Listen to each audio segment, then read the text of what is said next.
Today, we're diving into the story of Mother Teresa. But this isn't just about who she was. It's about a really powerful idea she stood for. An idea that shows how one tiny action can change everything. So here's a big question, one I'm sure you've thought about. Can one person really change the world? I mean, it feels impossible sometimes, right? But that very question, well, it's at the absolute heart of Mother Teresa's story. All right, let's go back in time. The year is 1946. We're in Calcutta, India, and a young nun named Teresa is about to have a moment, a single experience on a train that will completely redefine her entire life. Okay, so this was it, the turning point. She's on a train and she sees something she can't unsee. The city's poorest people just dying on the streets, totally abandoned.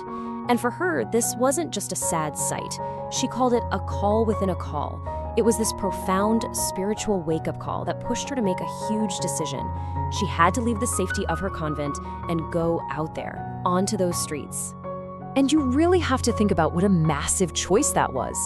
On one hand, you've got life behind convent walls. It's safe, it's structured. On the other, the complete chaos and heartbreak of the city streets, caring for the dying and abandoned. She chose the streets. So where do you even start with something that big? I mean, really, this is where her story gets just unbelievable. She had no plan, no building, no money. She was literally starting with nothing. So what's her first move? She finds kids in the slums who need to be taught, but there are no desks, no chairs, no schoolhouse. So you know what she does? She picks up a stick and starts writing in the dirt. That was it. That was the classroom. And it was the same for the dying. She didn't have medicine. She didn't have beds. All she could give them was her time, her compassion, just a feeling that they mattered in their final moments. It was powerful stuff. So when you boil it all down, what did she have? Only her faith and that simple, iconic white sari.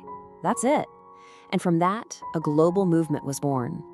So from these super humble beginnings, she starts an order called the Missionaries of Charity, and their goal was crystal clear: to care for the people that society had basically thrown away. People with leprosy, people with HIV/AIDS, the homeless, as she put it, the people that no one wanted to touch. Okay, but let's be real. When you're facing that much suffering, millions of people, how do you not just get completely overwhelmed and give up? Well, the answer is in this really simple but powerful philosophy she had. Everyone asked her this, reporters, world leaders, you name it. How can you, one person, possibly help millions? And it's a fair question, right? The need is a vast ocean, and she's just one person. And her answer is probably one of the most famous quotes ever. She said, "We feel that what we are doing is just a drop in the ocean, but the ocean would be less because of that missing drop." Wow, she didn't see her work as small, she saw it as essential. And that wasn't just some nice-sounding platitude.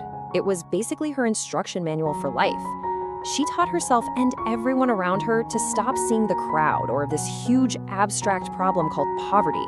Instead, they were trained to see the individual, the single person right in front of them. You know, she even had a different idea of what the greatest poverty really was. For her, it wasn't about not having food or a roof over your head. The worst poverty, she said, was loneliness. That feeling of being totally unloved. That's what she was really fighting against. So what happens when you stick to that one-drop philosophy day after day, year after year? Well, that single drop starts a chain reaction. It creates a ripple that spreads all around the world. And this timeline really shows you the journey. It starts with that moment on the train in 46. Just 4 years later, in 1950, she founds the Missionaries of Charity. And then, boom, 1979, she's awarded the Nobel Peace Prize. It's an incredible trajectory.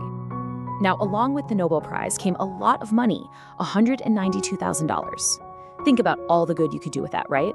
But what she did with it, it might be the single best example of everything she stood for.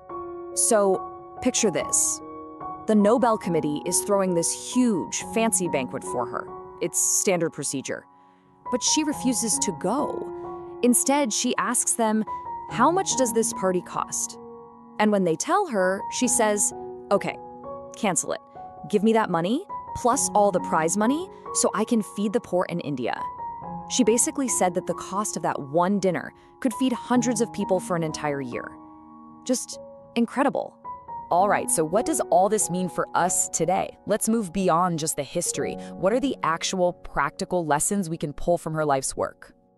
It really comes down to three big things. Number one, start where you are, with what you've got. You don't need a grand plan. She started with a stick, remember?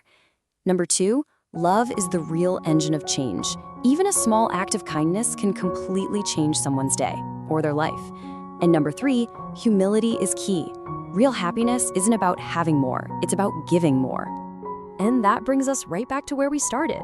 See, her story isn't just about what she did. It's a challenge for every single one of us. It makes you stop and ask yourself, what's the small thing I can do? What is my drop?